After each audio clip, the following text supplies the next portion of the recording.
யோகியை பற்றி சொல்லும் பொழுது இவன் என்னுடைய யோகி, என்னுடைய ஞானி, என்னுடைய சித்தன், என்னுடைய சதாச்சாரமுடையவன் சொல்றது இல்லை. பக்தன் அப்படின்னு விட்டா பகவானுக்கு ஒரு அபிமானம் வந்துடுறது, தன்னை சேர்ந்தவன். பகவானுக்கும் பக்தன் அருமை, பக்தனுக்கும் பகவான் அருமை. ரெண்டு பேரும் அப்படி இணை பிரியாதவர்கள். அதனால அந்தந்த பக்தர்களுக்கு அந்தந்த சுவாமியினுடைய முக்கியமான க்ஷேத்திரம், அந்த சுவாமி அவதாரம் பண்ணி என்னென்ன லீலைகளை பண்ணினார்களோ அந்த லீலைகள் எல்லாம் ஸ்மரிக்கிறது மாத்திரமில்லை, அந்த லீலா ஸ்தலங்கள்லேயே போய் அதெல்லாம் பார்க்கணுங்கிற ஒரு ஆசை வரும். சத்குரு சுவாமிகளுடையே பகவான் கூட இருக்கான் அப்படிங்கிறதுக்கு பல நிரூபணம் உண்டு.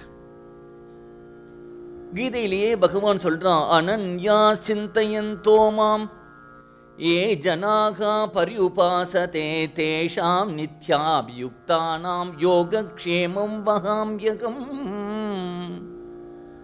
அர்ஜுனனை பார்த்து பகவான் சொல்றான், என்ன சொல்றான் அப்படின்னா, அனன்யாக என்னையே, என் ஒருவனையே, சிந்தையந்தோ யார் என்னையே எப்போ பார்த்தாலும் தியானம் பண்ணிண்டு என்னையே நினைச்சுண்டு எனக்காகவே வேலை பார்த்துண்டு தூக்கம் கனவு நினைவு அப்படியே வாழறாளோ, ஏ ஜனாகா பர்யுபாசதே மாம், ஏ ஜனாகா பர்யுபாசதே,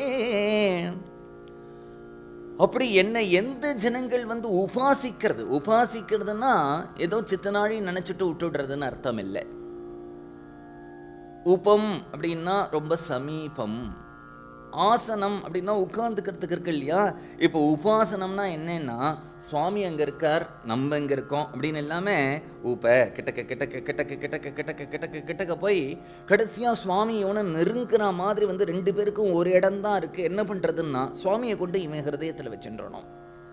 சுவாமி இவனுடைய ஹிருதயத்தில் வந்து உட்கார்ந்துருவார், அவனை தன்னோட ஹிருதயத்தில் வச்சுருவார். அப்படி வந்துட்டா அது உபாசனம். தெய்வத்தினுடைய ஹிருதயத்தில் நீயும் உன்னுடைய ஹிருதயத்தில் தெய்வமும் இருக்குமானால் அது உபாசனம். ரொம்ப சமீபத்தில் இருக்கக்கூடிய ஒரு ஆசனம். சமீபத்தில் ஒரு இடத்துல எப்படி ரெண்டு பேர் உட்கார முடியாது. ஒரே ஆசனத்தில் ரெண்டு பேர் எப்படி உட்கார முடியாது.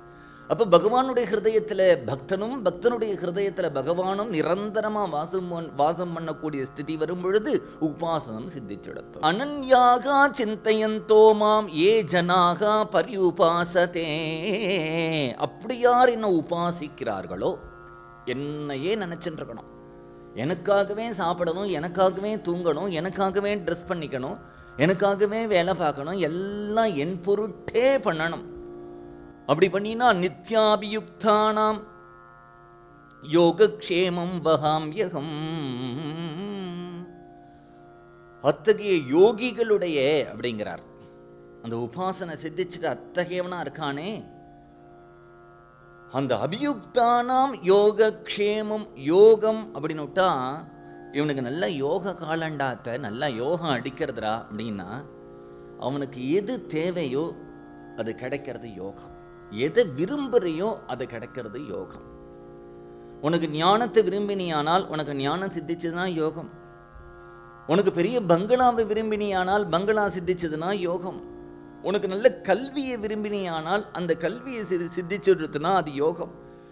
எது ஆசைப்படுறையோ அது உனக்கு கிடைச்சதுன்னா யோகம். க்ஷேமம்னா என்னன்னா, கிடைச்சது உனக்கு பிரயோஜனப்படணும், உன்னை விட்டுட்டு நழுவாமல் இருக்கணும். அப்படி இருந்தால் க்ஷேமம். ஒரு பொருள் ஆசைப்படுறோம், கிடைச்சுடுத்தோ, ஆனால் கிடைச்சது பயன்படலை, நழுவி போயிடுத்து அப்படின்னுட்டா கிடைச்ச பொருள்னால என்ன பிரயோஜனம் இருக்கு? யோகக்ஷேமம் வஹாம்யகம்.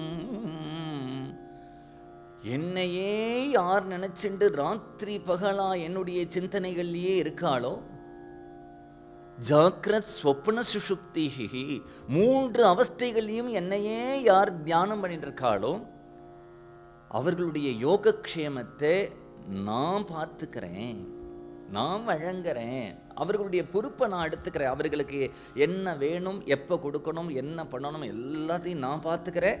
அவன் பண்ண வேண்டியது என்ன அப்படின்னா என்னையே நினச்சிட்டு இருக்க வேண்டியது.